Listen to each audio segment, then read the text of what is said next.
जय हिंद साथियों, welcome to गेला अकेडमी। हम लोग उम्र के जिस पड़ाव पे हैं ना, अगर हम पीएचडी कर रहे हैं या पीएचडी करने के लिए रिसर्च करने के लिए सोच रहे हैं या रिसर्च में आना चाहते हैं, तो यकीन मानिए 2 सवाल बहुत इंपॉर्टेंस हो जाते हैं। पहला, सर पीएचडी के दौरान ऐसे कौन-कौन से जॉब हैं जो मैं कर सकती हूँ या कर सकता हूँ, और पीएचडी के बाद ऐसे कौन-कौन से जॉब है जो मैं कर सकता हूँ या मुझे मिल सकती है। इन सारे बिंदुओं पे हम लोग चर्चा करने वाले हैं, कैसे हम लोग को करियर बनाना है और कैसे घरवालों के ऊपर बोझ कम करना है, खुद से अपना सारा खर्च निकालना है, एक अच्छी इनकम का स्रोत बनाना है। बहुत सारी चीज़ें, और कुछ लोगों का मिथ है कि सर पीएचडी करने के बाद असिस्टेंट प्रोफ़ेसर बनते हैं। सिर्फ़ यही एक ऑप्शन नहीं है, इसके अलावा भी बहुत सारे ऑप्शन हैं। दूसरा चीज़, कुछ लोगों को तो ये भी कहना है कि सर क्या पीएचडी के दौरान भी जॉब कर सकते हैं कि नहीं? अगर करें तो कैसे करें? इन सारे बिंदुओं पे हम लोग चर्चा करने वाले हैं। यकीन मानिए आज का ये वीडियो आपके करियर का पूरा रोड मैप तैयार करने वाला है। और पीएचडी आप लोग जो करने वाले हो 3 साल, 5 साल, उस दौरान आपको कैसे मोटिवेट रहना और कैसे एक रेगुलर इनकम का स्रोत अपने लिए बिल्ड कर लेना है, ताकि आपके जीवन में चाहे गवर्नमेंट जॉब मिले या ना मिले, लेकिन आपको भूखा ना मरना पड़े, रोज़ी-रोटी की व्यवस्था हो जाए, घर, परिवार, बच्चे सब सकुशल चल सकें। ठीक? आज का ये वीडियो बहुत ही इम्पोर्टेंस होने वाला है। अगर आप वीडियो पे नए हैं या वीडियो आप लोग देख रहे हैं, तो वीडियो को लाइक कर लीजिए, चैनल को सब्सक्राइब कर लीजिए, क्योंकि पीएचडी से संबंधित हर एक जानकारी मैं आपको एकदम ग्राउंड रियलिटी के साथ प्रोवाइड करने का काम करता हूँ। चलिए, पहली चीज़, पीएचडी के दौरान जो बेसिक काम है, क्या सर मैं कोचिंग पढ़ा सकती हूँ कि नहीं? मैं कोचिंग पढ़ा सकता हूँ कि नहीं? कॉलेज या स्कूल में पढ़ा सकता हूँ कि नहीं? इस पे हम लोग चर्चा करने वाले हैं। दूसरा चीज़, सर इसके अलावा भी कौन-सी ऐसी चीज़ें हैं जो मैं खुद कर सकता हूँ या मुझे ऐसा करना चाहिए, ताकि मैं एडवांस लेवल पे अपनी बुद्धि का विकास कर पाऊँ, अपनी पर्सनैलिटी डेवलपमेंट को उस स्तर पे लेके जाके खड़ा कर दूँ, जहाँ पर मैं एक इनकम का स्रोत, मुझे कुछ ना कुछ पैसे मिलते रहें। और दूसरा चीज़, जो सेल्फ है, मुझ में ऐसा क्या-क्या चीज़ें हैं जो कमी है, और ऐसी क्या-क्या चीज़ें हैं जो मुझ में इंक्लूड करनी है। कहते नहीं कि जो कमियाँ हैं उसे निकाल दीजिए और अपनी अच्छाइयों को अपने अंदर और विस्तार दीजिए और बड़ा आकार दीजिए, जिससे आपका व्यक्तित्व, आपका विकास और विशाल रूप में दुनिया को दिखाई पड़े। एज फैक्टर को लेके बड़ी बात होने वाली है। देखिए, पीएचडी में अमूमन जो लोग आते हैं वो 20-25 के ऊपर ही लोग रहते हैं। उम्र के ऐसे पड़ाव पे जहाँ घरवालों की उम्मीदें बढ़ जाती हैं कि लड़का पीएचडी कर रहा है, काश कुछ पैसे कमाता, काश हम लोगों के ऊपर बर्डन ना बनता। तो उम्र के जिस पड़ाव पे आप लोगों को, कुछ लोगों की तो शादी हो गई होगी, कुछ लोगों के तो बच्चे भी होंगे, है ना? और इनकम का स्रोत, हर किसी का ये सपना होता है कि एक अस्थायी जॉब हो या एक अस्थायी इनकम का स्रोत हो, जहाँ से पैसे आते रहें। देखिए, जीवन में क्या है, आप पैसा कमाओ या ना कमाओ, पैसा चारों तरफ से जाएगा। और यकीन मानिए, पैसा सिर्फ़ एक ही या 2 ही तरह से आता है। या तो आप कहीं जॉब कर रहे हो, या तो आपके मम्मी-पापा आपको पैसे प्रोवाइड कर रहे हों। ठीक? और अगली चीज़, जो व्यक्ति नेट है, जेआरएफ है, पीएचडी है, या ओनली रेट है, या ओनली एमए करके आया है, पीजी या मास्टर डिग्री लेके आया है, उसके लिए क्या चीज़ें होने वाली है, वो बहुत इम्पोर्टेंस हो जाती है। पहला चीज़, जो पहला कुछ लोग पूछते हैं, सर क्या पीएचडी के साथ कोचिंग पढ़ा सकते हैं कि नहीं? हाँ, आप कोचिंग पढ़ा सकते हैं। अब कोचिंग में चाहे आप छोटे बच्चों को पढ़ाइए, यूकेजी से लेके आपको 10th-12th जितना पढ़ाते हैं, चाहे यूजी और पीजी के बच्चों को आप पढ़ाइए, या फिर यूजीसी नेट जेआरएफ को पढ़ाइए, है ना? आप पढ़ा सकते हैं, बस एक बात ध्यान में रखना है, क्या चीज़? जो सैलरी है, सैलरी वो अकाउंट में नहीं लेना भाई, अकाउंट में नहीं लेना है, अकाउंट में नहीं लेना है। मतलब जो आपकी सैलरी है, वो अकाउंट में नहीं लेना है, हैंड कैश लेना है, पैसे लेना है। जैसे मान लीजिए आप कहीं कोचिंग पढ़ा रहे हो, कह रहे हैं कि हम आपके अकाउंट में रेगुलर हर महीने डालते रहेंगे। आपका जितना भी सैलरी है, 5,000, 10,000, 15,000, 20,000, वो हम डालते रहेंगे। अकाउंट में सैलरी नहीं लेना, हैंड कैश सैलरी लेना, पहला चीज़। क्यों? क्योंकि ऑलरेडी जब पीएचडी में आप एडमिशन लेते हो, तो आप 3 साल का एफिडेविट लगाते हो कि आप 3 साल के दौरान कहीं पे कोई रेगुलर इनकम का काम नहीं करोगे, कोई ऐसा नौकरी नहीं करोगे जिससे पीएचडी में बाधा आए, रिसर्च में बाधा आए। आपने एफिडेविट सबमिट किया है, इसलिए ऐसा कोई काम नहीं करना, कोचिंग पढ़ा सकते हैं, है ना? अब अगला चीज़, कुछ लोग कहते हैं कि सर मेरा नेट भी है और सर मुझे फेलोशिप नहीं मिलती, सर क्या मैं कॉलेज में पढ़ाऊँ? कॉलेज में पढ़ाऊँ? या बहुत सारे लोग ऐसे भी हैं जिन्होंने बीएड कर रखा है, जिन्होंने बीएड कर रखा है, वो चाहते हैं कि सर मैं कॉलेज में पढ़ाना चाहता हूँ, यूजी, पीजी और 11th-12th के बच्चों को पढ़ाना चाहती हूँ, या मेरा परिचय है और मुझे बार-बार फ़ोन आता है, इससे पहले मैं पढ़ा रहा था या इससे पहले मैं पढ़ा रही थी, क्या मुझे अब पढ़ाना चाहिए? याद रखिए, जब आपका पीएचडी का कोर्स वर्क कंप्लीट हो जाएगा, जब आपका गाइड आपको अलॉट हो जाएँगे, जब आपका टॉपिक वगैरह डिसाइड हो जाएगा, तब आप पूरी तरह से फ्री हो जाओगे, फ्री। और उस दौरान आपको पढ़ा सकते हैं, पढ़ा सकते हैं, पढ़ा सकते हैं, लेकिन बात वही है, अकाउंट में सैलरी नहीं लेना है। क्यों? क्योंकि इन फ्यूचर आपका जेआरएफ हो सकता है, या इन फ्यूचर तमाम दोस्त और दुश्मन आपके होंगे जो इस बात को चुगली कर देंगे कॉलेज में या यूनिवर्सिटी में आप पीएचडी कर रहे हो, या उस प्रोफेसर से जो आपका गाइड है कि ये तो कॉलेज में जाता है पढ़ाने, दिन भर जाता है, 8 घंटे पढ़ाता है, शाम में आता है, ये क्या पीएचडी कर रहा होगा? या किसी ने रिसर्च सेल में जाके चुगली कर दिया। देखो भाई, ऐसा कोई करता नहीं है, लेकिन बहुत सारे ऐसी गलत मानसिकता के लोग हैं जो आए दिन ऐसा काम कर देते हैं। उनको नहीं पता आप कितनी मजबूरी से प्राइवेट जॉब कर रहे हो, कितना प्राइवेट कॉलेज में, स्कूल में कितना शोषण होता है। जो आप कोचिंग पढ़ाओगे, इतनी मेहनत करके पढ़ाओगे, उसका बहुत छोटा अमाउंट आपको मिलने वाला है। ये सब दुनिया नहीं समझने वाली है। ये सब आपको आपका मन ही जानता है आप कितनी मुसीबत में काट के पीएचडी कर रहे हो। इसलिए आराम से कॉलेज पढ़ाना है, स्कूल पढ़ाना है, कोचिंग पढ़ाना है, कोई हेडेक नहीं है। बशर्ते हल्ला बोल नहीं करना है। किसी को बताने की ज़रूरत नहीं है कि मैं पढ़ाता हूँ या पढ़ाती हूँ। समझ पा रहे हो कि नहीं? आराम से पढ़ाओ। गाइड जब आपको बुलाएँ, टाइम टू टाइम अपने कॉलेज में गाइड सुपरवाइज़र के पास विज़िट करते रहो, रिसर्च पेपर लिखते रहो, उनको दिखाते रहो थीसिस वगैरह कि सर मैंने ये काम किया है। ठीक? ये बेसिक चीज़ें हैं। अब ये तो बेसिक चीज़ है कि हाँ सर ये तो हो सकता है, ये तो हो सकता है। अब जो एडवांस लेवल की चीज़ें हैं कि पीएचडी, ये मैं बात अभी कर रहा हूँ पीएचडी के साथ वाली, पीएचडी के बाद वाली चीज़ें अभी मैं बताऊँगा आपको, ठीक? ये तो बेसिक चीज़ है जो आपको करना चाहिए एक इनकम का स्रोत बनाने के लिए कि हाँ, ठीक है, करना चाहिए। अब पीएचडी के साथ-साथ हम लोग और क्या कर सकते हैं, जो एडवांस लेवल की चीज़ें हैं। जैसे किसी का पीजी है, यानी कि कोई एमएससी है या फिर कोई एमए किया है या मास्टर डिग्री लिया है, उसको कोशिश करना चाहिए कि उसका नेट हो जाए, उसको कोशिश करनी चाहिए कि उसका जेआरएफ हो जाए। आप देखिए, अगर आपका नेट हो जाता है ना, तो जो सेंट्रल यूनिवर्सिटियाँ हैं, वो आपको पर मंथ 10,000 फेलोशिप देती हैं, अकॉर्डिंग टू यूनिवर्सिटी। आपका नेट होने पर ही जो सेंट्रल यूनिवर्सिटियाँ होती हैं, वो आपको 10,000 फेलोशिप पर मंथ देंगी, जब तक आपका पीएचडी चलेगा, चाहे आप 3 साल में कंप्लीट करिए और चाहे 5 साल में कंप्लीट करिए। तो यकीन मानिए कि जिन लोगों को आगे इन फ्यूचर अपने करियर को, अपने आप को बहुत ऊँचाइयों पे ले जाना है, उनको नेट जेआरएफ निकालना ही निकालना है, चाहे आज निकालो, चाहे कल। आज मेहनत करो, चाहे कल। यकीन मानिए आज अगर मेहनत करके निकाल लिए, तो बहुत कुछ अच्छा होने वाला है। जितना आप लेट करोगे, जितना डिले करोगे, जितना उम्र आगे बढ़ती जाएगी, उतने आलसी, उतने अहदी आप बनते जाओगे। ना तो पढ़ने का मन होगा और ना ही मतलब कंडीशन ऐसी आ जाएगी कि मतलब पढ़ तो रहे हैं लेकिन कुछ याद नहीं हो रहा है। तैयारी तो कर रहे हैं, कुछ समझ में नहीं आ रहा है, एकदम बोरिंग लाइफ़ चलेगी। इसलिए खुद लग के साल, डेढ़ साल में, 6 महीने में अपना नेट और जेआरएफ निकाल लो, ठीक? दूसरा चीज़, अगर जो व्यक्ति जेआरएफ निकाल लेता है, जेआरएफ के बाद एसआरएफ होता है। 2 साल के बाद आपका एसआरएफ होगा, 2 साल बाद। 2 साल के बाद आपका एसआरएफ होगा। जब आपका जेआरएफ हो जाएगा, तो आपको 37,000 आपको फेलोशिप मिलेगी और लगभग 8 से लेके 10,000 के आसपास आपको एचआरए मिलने वाला है। यानी कि टोटल आपको लगभग 45 से 50,000 के बीच में, 45 से 50,000 के बीच में पर मंथ आपको फेलोशिप मिलेगी। टोटल 5 साल तक लगभग 30 लाख रुपया। समझ पा रहे हो कि नहीं? सिर्फ़ एक बार मेहनत करके निकाल लो, रोग आके चाहे जैसे करो-मरो की स्थिति में आके, चाहे जैसे, एक बार जेआरएफ निकाल लिए, ज़िंदगी का पूरा हेडेक खत्म हो जाएगा। कभी आप सोच के देखिए कि आपके अकाउंट में 50,000 पड़ा है, 2 लाख पड़ा है, 10 लाख पड़ा है, भले आपके जेब में ना हो, कितनी संतुष्टि मिलती है। आपके जेब में भी पैसा नहीं है, आपके अकाउंट में पैसा नहीं है, आपको कोई देने वाला भी पैसा नहीं है, तो कितनी बोरिंग लगती है लाइफ़, कितना खराब लगता है ये ज़िंदगी। तो इसलिए जेआरएफ निकाल लेना ज़रूर। और ये दुनिया, ये जो गवर्नमेंट चल रही है, ये वाली, चाहे आगे चाहे जिसकी गवर्नमेंट है, उससे कोई फ़र्क नहीं पड़ता। यकीन मानिए हर कोई छाँटो-बीनने का खेल खेल रहा है। छाँटो-बीनूँ, छाँटो-बीनूँ का मतलब, जैसे मुझे 10 लोगों का चयन करना है और 100 लोगों ने अप्लाई कर दिया है। अब मेरी पहली शर्त होगी कौन-कौन लोग जेआरएफ हैं, कौन-कौन लोग नेट हैं, कौन-कौन लोग पीएचडी हैं, किन लोगों का रिसर्च पेपर बहुत अच्छा है, किन लोगों ने कितना ज़्यादा वर्क किया है, किनके पास एक्सपीरियंस है कितना। अरे भाई, आपको भी अगर 4 लोगों को लेना है तो आप क्या सोचेंगे कि जो अच्छे होंगे उन्हीं को तो लोगे। तो ऐसे जो भी वैकेंसियाँ आती हैं, जो भी यूनिवर्सिटी में वैकेंसी आती है, वो चाहती है कि उनके यहाँ अच्छे-अच्छे स्कॉलर आएँ, अच्छे-अच्छे स्कॉलर जॉब करें। समझ पा रहे हो कि नहीं? तो आप सब लोग जेआरएफ निकालिए और 2 साल के बाद जब एसआरएफ हो जाएगी, जेआरएफ का मतलब जूनियर रिसर्च फेलोशिप, एसआरएफ का मतलब सीनियर रिसर्च फेलोशिप। 2 साल के बाद जब आपका अच्छा प्रोग्रेस रिपोर्ट लग जाएगी, तो 2 साल के बाद आपका एसआरएफ बन जाएगा। और जब जैसे ही एसआरएफ बनेगा, जो ये 50,000 है, ये 55,000 से लेके 60,000 के बीच आपकी क्या हो जाएगी? पर मंथ की सैलरी। अरे भाई, इसको सैलरी ही समझो, इसको सैलरी ही समझो। ये जो फेलोशिप है ना, इसको सैलरी ही समझो।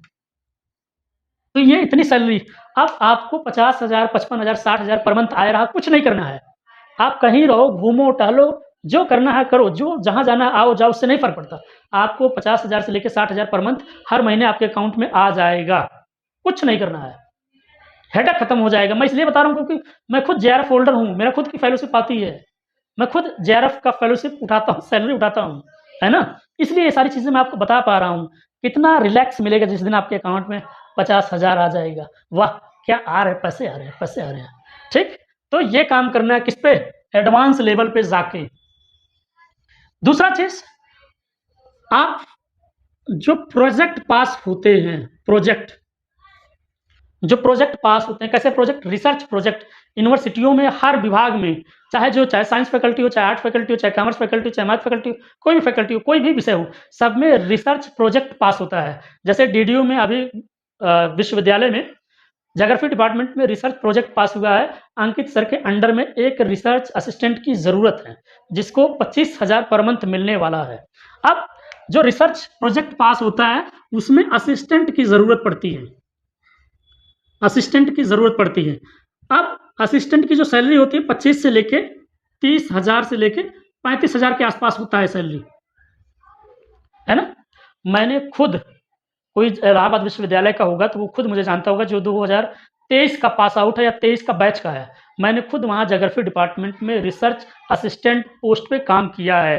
अब रिसर्च असिस्टेंट बनने के लिए आपकी एलिजिबिलिटी क्या है? अगर आप नेट पास हैं तो बहुत अच्छी बात है। अगर आप ओनली एमए पास हैं, मास्टर डिग्री आपके पास है, पोस्ट ग्रेजुएट हैं, तब भी आप रिसर्च असिस्टेंट के लिए अप्लाई कर सकते हैं। और ये कॉन्ट्रैक्ट बेस पे होता है। अगर आप अच्छा काम कर रहे हैं तो आपको 6 महीना एक्सटेंड कर दिया जाएगा, और अच्छा काम कर रहे हो साल भर के लिए एक्सटेंड कर दिया जाएगा। ये सारा काम आप पीएचडी के दौरान कर पाएँगे। आप पीएचडी में चलता रहेगा, ये सारी चीज़ें चलती रहेंगी, ठीक? तो रिसर्च असिस्टेंट भी बन सकते हैं। और एडवांस लेवल पे आप क्या कर सकते हो, और क्या-क्या चीज़ें इम्पोर्टेंस हो जाती हैं? आप गेस्ट फैकल्टी में पढ़ा सकते हैं, गेस्ट फैकल्टी में आप पढ़ा सकते हैं किसी भी डिग्री कॉलेज में। जब गेस्ट फैकल्टी अतिथि प्रवक्ता की वैकेंसी निकलती है, सबसे ज़्यादा कहाँ निकलती है? उड़ीसा, छत्तीसगढ़, झारखंड, मध्य प्रदेश, बिहार और राजस्थान, हरियाणा में सबसे ज़्यादा गेस्ट फैकल्टी अतिथि प्रवक्ता की वैकेंसी निकलती है, जो घंटे के हिसाब से सैलरी देते हैं। मतलब घंटे का मतलब जितना वेल आप पढ़ाएँगे, मान लीजिए पूरे दिन में आपने 4 घंटे आपने पढ़ाया, यूजी में 2 क्लास लिया, पीजी में 2 क्लास, 4 घंटे, और एक वेल का ₹700 मिलता है, ₹700, ₹700, यानी कि एक दिन में आप लगभग ₹3,000 कमा रहे हो, एक दिन में। एक दिन में ₹3,000 कमाओगे। हाँ, लेकिन इतना, जिस दिन छुट्टी रहेगी उस दिन आपको कोई पैसा नहीं बनेगा। संडे का कोई पैसा नहीं, जितना आप पढ़ाओगे उतना ही पैसा आपको मिलेगा। मान लीजिए 20 दिन में आपने किया तो 20 नहीं है 60,000 मिल जाएँगे यार। क्या ये कुछ कम है? 60,000 क्या कुछ कम है? बहुत है यार। एक बेहतर लाइफ़ जीने के लिए एक अच्छा रूम, एक अच्छा घर और परिवार की परवरिश के लिए इतना पैसा बहुत इनफ़ है। अगर सोच समझदारी से ये सब चीज़ें खर्च की जाएँ तो ये इनफ़ हो जाता है। अब अगली चीज़ क्या आ जाती है? आप चाहें तो ऑनलाइन कोचिंग भी पढ़ा सकते हैं। ऑनलाइन कोचिंग भी पढ़ा सकते हैं। अब लेकिन बात ये है, अगर आपके पास नेट की डिग्री नहीं है, आपके पास जेआरएफ की डिग्री नहीं है, आपको कौन-सा कोचिंग वाला लेगा? कौन बुलाएगा कि भैया आओ पढ़ाओ? इसीलिए मैं कहता हूँ अपनी डिग्री बढ़ाओ, अपनी इम्पोर्टेंस बढ़ाओ। क्या तुम कर सकते हो? क्या तुम्हारी क्या कितनी वैल्यू है? क्या तुम कर सकते हो? वो सारी चीज़ें आप बढ़ाओ। जैसे मैं आपको एक एग्ज़ाम्पल देता हूँ, रियल एग्ज़ाम्पल, है ना? एक लड़की कोचिंग पढ़ाती थी, 2 लड़कों को पढ़ाती थी और दोनों लड़कों का कितना पैसा लेती थी? ₹1500। मुझसे पूछी, सर मैं क्या करूँ सर, सैलरी बढ़ा नहीं पा रहे हैं, ये लोग ₹1500 भी टाइम से नहीं देते। मैंने कहा तुम ऐसे ना पढ़ाओ, तुम अपनी वैल्यू बढ़ाओ। वैल्यू में क्या कहा? मैंने कहा पर सब्जेक्ट ₹700 तुम रख दो। आप इंग्लिश पढ़ाना, मैथ पढ़ाना और साइंस पढ़ाना ₹700। और उस लड़की ने सेम वैसे किया, एक सब्जेक्ट का ₹700 किया, एक लड़के का ₹21 हुआ, दोनों लड़कों का कितना हो गया? ₹42। आज वही फैमिली ₹42 उसको दे रही, क्यों? क्योंकि वो पर सब्जेक्ट के हिसाब से पढ़ा रही, टाइम वही है, बस अपनी क्वालिटी उसने बढ़ा दिया, अपनी चीज़ों को समझ गई। आप पैसा बड़े आराम से दे रहे हैं और लोग भी उससे जुड़ रहे हैं। तो यही है, क्वालिटी अपनी बढ़ाइए। अगला और क्या कर सकते हैं भाई? आप कंटेंट लिख सकते हैं। कंटेंट का मतलब देखिए, बहुत सारे यूट्यूब चैनल, बहुत ढेर सारे एप्लीकेशन भर-भर के बन गए हैं और सबको लिखने वाला चाहिए, कंटेंट बनाने वाला चाहिए। हिंदी का कोई जानकार व्यक्ति चाहिए, इंग्लिश का कोई जानकार व्यक्ति चाहिए, मैथ का, ज़ूलॉजी का, साइंस का, बॉटनी का, होम साइंस का, ज्योग्राफी का, हिस्ट्री का, पॉलिटी का, कॉमर्स का, सबका आदमी चाहिए ना, चाहिए कि भाई आके लिख के बनाओ, क्वेश्चन बनाओ, पीवाईक्यू सॉल्व करो, क्वेश्चन बनाओ, आंसर लिखो। ये सारी चीज़ें लिखने की लोगों की ज़रूरत पड़ती है और लिंक्डइन पे आप जाके इस पे बड़े आराम से अप्लाई कर सकते हैं। घर बैठे ही आप ऑनलाइन कंटेंट लिख सकते हैं, कोई हेडेक वाली बात नहीं। आपको सैलरी इसमें जानते हैं कितनी मिलती है? बहुत लोग नहीं जानते होंगे, 25,000 से लेके 50,000 के आस-पास इसमें सैलरी मिलती है। यकीन नहीं हो रहा ना? लिंक्डइन डाउनलोड करो, चेक करो उसमें content writer Hindi, content writer geography, content writer polity, home science, ये सारा चीज़ चेक करो, आपको सब पता चल जाएगा, होश उड़ जाएगा कि अरे इतने सारे अपॉर्च्युनिटी है, इतना सब कुछ हो सकता है। समझ पा रहे हो कि नहीं? अगला चीज़ याद रखना कि सर इसको फुल टाइम करना चाहिए कि पार्ट टाइम करना चाहिए। अभी आप फुल टाइम काम नहीं करेंगे, पीएचडी के दौरान आप फुल टाइम काम नहीं करोगे, आपको पार्ट टाइम ही काम करना है और चोरी-छुपे का मतलब किसी को बताना नहीं है। फैमिली यार दोस्त जाने वो सब चुगली नहीं करेंगे भाई, कोई इतना दूर तक नहीं जाएगा कि आपकी पीएचडी रद्द करवा दे। तो इतना काम तो आप किसके दौरान करेंगे? पीएचडी के दौरान करेंगे। अगर यहाँ तक आ गए हो तो वीडियो को लाइक कर लीजिए, चैनल को सब्सक्राइब कर लीजिए। एक कमेंट ज़रूर करिए कि क्या आपको इतनी सारी चीज़ें पता थी कि नहीं? और भी चीज़ें भी बता रहा हूँ, ठीक? ये सारी चीज़ें आपको समझ में आ गई? अब अगली चीज़ जो मैं आपको बताने वाला हूँ, यकीन मानिए आपके होश उड़ाने वाले हैं। आपके होश उड़ाने वाले हैं, क्यों? क्योंकि चीज़ें अब आपको और बेहतर समझ में आने वाली है। आपको और चीज़ें लगेगा अरे बाप रे बाप! ये क्या हो रहा है? आप और भी समझ में आएगा अब क्या होने वाला है। जैसे अब तक तो मैंने आपसे बात किया पीएचडी के दौरान, मतलब जो आप पीएचडी कर रहे हो, पीएचडी के दौरान ये सारी चीज़ें कर सकते हैं। अब पीएचडी के बाद क्या-क्या कर सकते हैं? पहला चीज़, आप प्रोफ़ेसर बन सकते हैं। प्रोफ़ेसर बन सकते हैं। अब प्रोफ़ेसर बनने का मतलब, जब आपकी पहली बार जॉब लगेगी गवर्नमेंट वाली, तो आप असिस्टेंट प्रोफ़ेसर रहेंगे। कौन से प्रोफ़ेसर रहेंगे? Assistant professor. इसके 12 साल बाद एसोसिएट बनेंगे, एसोसिएट प्रोफ़ेसर बनेंगे, ठीक? और उसके 3 साल बाद आप प्रोफ़ेसर बनेंगे। बात समझ में आ रही है कि नहीं? गवर्नमेंट जॉब की तैयारी जो व्यक्ति करेगा, जो व्यक्ति पीएचडी के बाद जो है तैयारी करेगा। अगली चीज़, अगर आप अतिथि प्रवक्ता में जाते हैं, अतिथि प्रवक्ता मतलब गेस्ट फैकल्टी, अगर आप गेस्ट फैकल्टी में जाते हैं, आपका एपीआई स्कोर जो होगा ना, एपीआई स्कोर, वो सिर्फ पीएचडी का 30 नंबर मिलेगा भाई, ओनली पीएचडी का 30 नंबर मिलेगा। जैसे बिहार में इससे पहले अभी वैकेंसी नहीं आई है, आज तक अभी वैकेंसी नहीं आई है। इससे पहले मतलब आज से पहले जितनी भी वैकेंसियाँ आती थी, सारी वैकेंसियाँ एपीआई स्कोर पे होता था, एकेडमिक परफॉर्मेंस इंडेक्स के आधार पे होता था। और जो लोग पीएचडी किए रहते थे, जेआरएफ किए रहते थे, नेट किए रहते थे, जिनका यूजी पीजी में नंबर अच्छे हैं, वो लोग बिहार में बिना एग्जाम दिए प्रोफेसर बन जाते थे। मान लीजिए जैसे मैं जेआरएफ हूँ, लेकिन मैंने पीएचडी नहीं किया। कोई व्यक्ति पीएचडी किया है लेकिन जेआरएफ नहीं, फिर भी उसको एपीआई स्कोर 30 नंबर मिलेगा। मुझे कितना मिलेगा? 10 नंबर या 15 नंबर मिलेगा। कोई नेट होगा तो उसे 5 नंबर मिलेगा, कोई एमए होगा तो 60% के ऊपर जितना नंबर होगा उसका उतना ही मिलेगा। इसलिए पीएचडी करना बहुत ही कंपल्सरी है, ठीक? आगे और क्या कर सकते हैं भाई? आप रिसर्च साइंटिस्ट बन सकते हैं, रिसर्च साइंटिस्ट बन सकते हैं। आप रिसर्च साइंटिस्ट बन सकते हैं। बहुत सारी कंपनियां, आप लुधियाना, हरियाणा, अंबाला या दिल्ली, चेन्नई, कलकत्ता, मुंबई की साइड में जब जाएंगे कंपनियों में जॉब खोजने के लिए, तो वहाँ जिन लोगों ने पीएचडी किया, जिनका जेआरएफ है, वो लोग ऐसे ही रिक्रूटमेंट करते हैं, ऐसे ही भर्तियां कर लेते हैं। देखो भाई, जॉब करना है, जॉब कहीं मिले पूरे भारत में, अपने हस्बैंड के साथ, अपने पति के साथ या अपनी पत्नी के साथ, बच्चों के साथ या माँ-बाप के साथ अगर शिफ्ट हो सकते हो, शिफ्ट हो जाओ। जॉब एक जगह लग जाएगी ना, तो चीज़ें बेहतर होनी शुरू हो जाएँगी, फिर जहाँ मन होगा आप वहाँ शिफ्ट हो सकते हैं, ठीक? और अगली चीज़, आप डेटा एनालिसिस कर सकते हैं, डेटा एनालिसिस कर सकते हैं। आप डेटा एनालिसिस्ट बन सकते हैं। यह भी जॉब भारत की बहुत सारी कंपनियाँ देती हैं। इसके अतिरिक्त आप खुद किसी कंपनी में या किसी ऑफिस में, किसी डिपार्टमेंट में एज ए डाटा एनालिस्ट के रूप में काम कर सकते हैं। अच्छा तनख्वाह, अच्छा वेतन, अच्छे पैसे कमा सकते हैं। तो ये सारी चीज़ें मैं आपको इसलिए बता रहा हूँ क्योंकि आपको ये काम करना ही करना है। और क्या कर सकते हो भाई? रिसर्च पेपर लिख सकते हो, रिसर्च पेपर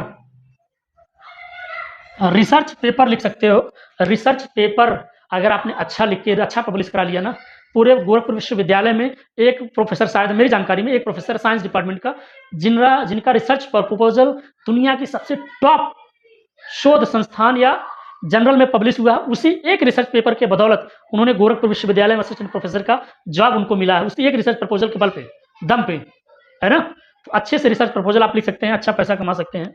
और क्या चीज़ें कर सकते हैं आप, और बेहतर क्या कर सकते हैं?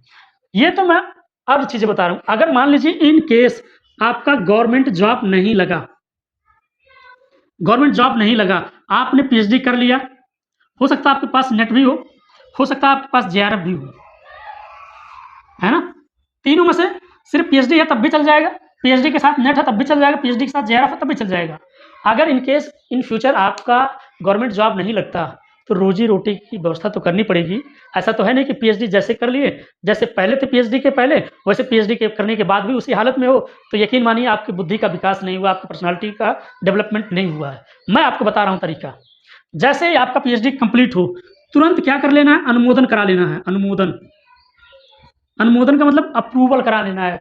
जो एडेड डिग्री कॉलेज होते हैं उसमें नेट के सर्टिफिकेट पे और पीएचडी के सर्टिफिकेट पे मान्यताएँ वो लोग लेते हैं, डिग्री कॉलेज वाले मान्यताएँ लेते हैं। जब आप अनुमोदन कराएँगे तो आपको 60,000 से लेके 1,00,000 रुपया के बीच आपको तुरंत मिलेगा। सिर्फ़ अपनी पीएचडी की डिग्री दे दोगे, भैया मेरी पीएचडी की डिग्री है, अपने कॉलेज की मान्यता लीजिए, मेरी नेट की डिग्री है, अपने कॉलेज की सही मान्यता लीजिए। ठीक? अब ये तो हो गया, अनुमोदन कराना है तुरंत। अगला चीज़ क्या है कि जब अनुमोदन होगा तो आप उसके साथ ही कॉलेज में पढ़ाएँगे भी। अरे भाई, याद रखना जिस कॉलेज में अनुमोदन कराना, उसमें मत पढ़ाना, है ना? क्यों? क्योंकि जिस कॉलेज में अनुमोदन कराए हो, वो जो पैसा देगा ना, ये पर ईयर होगा, पर ईयर 1,00,000 रुपया पर साल आपको उस कॉलेज से लेना है। कॉलेज से लेना है, किस लिए? अपनी डिग्री लगाने के लिए। और दूसरे कॉलेज में पढ़ाने जाना है, वहाँ 25 से लेके 35,000 रुपए आपको पर मंथ मिलेंगे। इसके अलावा अगर आपके पास ओनली पीएचडी, नेट या जेआरएफ भी है, तो आप अपना उत्तर प्रदेश छोड़ के किसी भी स्टेट में चले जाइए, वहाँ आपकी रिस्पेक्ट बहुत अच्छी बढ़ेगी। और दूसरी चीज़, आप अच्छी सैलरी कमा सकते हैं, चाहे यूनिवर्सिटी जॉइन करिए गेस्ट फैकल्टी में, चाहे डिग्री कॉलेज, है ना? और ये तो आपको मिलेगा मिलेगा। इसके अतिरिक्त जैसे ही आपका 3 साल बीत जाएगा, 3 साल हो गया, अगर आपका 3 साल हो गया अनुमोदन के बाद, तो आप एलिजिबल हो पाएँगे, कॉपी चेक करेंगे। जो ये बच्चे एग्ज़ाम दे रहे हैं ना, यूजी, पीजी के बच्चे जो ये एग्ज़ाम दे रहे हैं, इसको चेक करने के लिए प्रोफ़ेसर लोग जाते हैं, डिग्री कॉलेज में पढ़ाने वाले लोग जाते हैं। तो एक कॉपी का चेक करने का अभी जो वर्तमान में पैसा मिल रहा है, वो लगभग 35 रुपया मिल रहा है। और 35 का मतलब एक दिन में 100 कॉपी मिलती है चेक करने की, तो 3500 रुपया ये। और जिस कॉलेज में आपने अप्रूवल कराया, वहाँ से लेके यूनिवर्सिटी तक जो आपका टीए, डीए मिलेगा, वो भी अलग से मिलेगा यार, वो भी अलग से मिलेगा। मतलब एक दिन में आप 3500 कमाओगे, प्लस मान लो 500 या 400 रुपया आपका वो मिल गया, क्या कहते हैं, टीए डीए, है ना? तो लगभग 4,000 रुपये एक महीना कमाओगे। अब तो सेमेस्टर वाइज़ एग्ज़ाम हो गया मेरे भाई, आप तो पूरे साल कॉपी ही चेक करो। कुछ लोग ऐसे टीचर हैं जो जिनके पास नेट है, पीएचडी है, उन लोगों ने 3-4 यूनिवर्सिटियों में अप्रूवल करा लिया है। अब घूम-घूम के पूरे साल सिर्फ कॉपी चेक करते, पैसा कमाते हैं। और जब 3 साल बीत जाएगा ना, तो 3 साल बीतने के बाद आप एलिजिबल हो जा पाओगे वाइवा लेने के लिए। आप किसी भी कॉलेज में जाओगे, आपका लगेगा वाइवा कि सर आपका वाइवा लगा हुआ है, आप हमारे कॉलेज में आएँगे, तो वहाँ पे आपको लिफ़ाफ़ा मिलेगा। लिफ़ाफ़े में 10,000, 15,000, 20,000 जो भी रहेगा, अकॉर्डिंग टू बच्चों की संख्या के आधार पे ये पैसा आपको मिलता है। ठीक? इस बात को आप लोग बहुत सीरियस होके समझिए। और अगर कार से जाएँगे ना, कार से भाड़ा भी लेना है कि सर कार से आए हैं, ऐसा करिए कार वाले को 2,000 दीजिए और 500 रुपया हमारी तरफ से इसको भाड़ा दीजिए और हमारा वाला हमें दीजिए। पैसा मिलेगा, कार का भाड़ा भी मिलेगा, मिठाई भी मिलेगी, इज़्ज़त अलग से मिलेगा। तो कितना कुछ होने वाला है। ये यकीन मानिए कि ऐसा है कि पीएचडी कर लिए और अगर आपके पास बुद्धि दिमाग है, तो आपके लिए लाखों रास्ते हैं, बहुत रास्ते हैं, आप कुछ भी कर सकते हो। अगर आपके पास बुद्धि दिमाग नहीं है, तो जैसे पहले थे पीएचडी करने से, वैसे पीएचडी करने के बाद भी हो। और आप लोग ऐसा नहीं करोगे। याद रखना, रोज़ी-रोटी के लिए ना तो हस्बैंड पे डिपेंड रहना है, ना वाइफ़ पे डिपेंड रहना है, ना फैमिली पे। अपने आप को उस स्तर पे लाके खड़ा कर देना है, जहाँ से आप 4 पैसे कमाओ, बचाओ, फैमिली को भी चलाओ। उस स्तर पे लेके आना है, ठीक? आज ये वादा करो कि जीवन में उस स्तर पे आना है, गौतम सर ने बोला है, तो उस स्तर पे आके दिखा देना है। ये सारी चीज़ें मैं इसलिए बता पा रहा हूँ क्योंकि मैंने खुद इसका भुक्तभोगी हूँ। मैंने खुद ये सब किया हुआ है। तो ऐसा है, जो व्यक्ति किया रहता है, जिस रास्ते पे वो चला रहता है ना, उसको और बेहतरीन ढंग से वो व्यक्ति बता पाता है। इसलिए मेरी आपसे गुज़ारिश है कि आने वाले 3-4 सालों में अपनी पर्सनैलिटी डेवलपमेंट करना, अपनी बुद्धि विकास का डेवलपमेंट करना, अपनी डिग्री ज़रूर बढ़ा लेना। याद रखना आपके पास अगर जेआरएफ नहीं है, नेट नहीं है, पीएचडी नहीं है, तो आपकी रिस्पेक्ट हमेशा कम रहेगी। याद रखिए जिस यूनिवर्सिटी में प्रोफ़ेसर वगैरह जिनका जेआरएफ होगा और जिनका नेट होगा, जेआरएफ वाले को ज़्यादा रिस्पेक्ट मिलेगी। ये आप भी जानते होंगे, ठीक? आज की वीडियो बनाने का बस उद्देश्य यही था कि आपको एक रियलिटी ग्राउंड की रियलिटी दिखा पाऊँ, अर्निंग का माध्यम क्या-क्या हो सकता है, वो सारी चीज़ें दिखा पाऊँ और आप इंटरनल मोटिवेट रहें कि आगे मैं क्या-क्या कर सकता हूँ। ये मेरी जानकारी में है, इसके अलावा भी और ढेर सारे ऑप्शन हैं, जो मुझे भी नहीं पता है, ठीक? तो यहाँ तक अगर आ गए हो तो एक कमेंट फिर से कर दीजिए, गौतम सर आपने जो वीडियो बनाया बहुत अच्छा लगा, जो आपने बताया इससे पहले हमें जानकारी ही नहीं थी, मेरा बुद्धि खुल गया।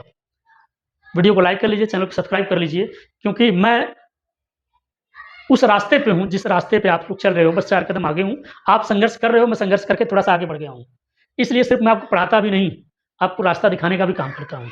ये मेरी नैतिक ज़िम्मेदारी है कि मेरे जो जूनियर हैं, मेरे जो अपने हैं, जो भारत के बच्चे हैं, जो भारत के स्टूडेंट हैं, इसलिए मैं हमेशा कहता हूँ, जय हिंद साथियों, जय हिंद साथियों, जय हिंद साथियों। इस देश को सर्वोपरि रखता हूँ मैं। तो वीडियो को लाइक करिए, चैनल को सब्सक्राइब करिए, कमेंट करिए। चलिए मिलते हैं एक नए वीडियो में, तब तक के लिए thank you so much. Video कैसा लगा कमेंट करिए। आगे कौन-सा वीडियो आप लोग चाहते हैं, किस टॉपिक पे चाहते हैं मुझे बताइए, उस टॉपिक पे मैं वीडियो लाने का प्रयास करूँगा। जय हिंद, जय भारत।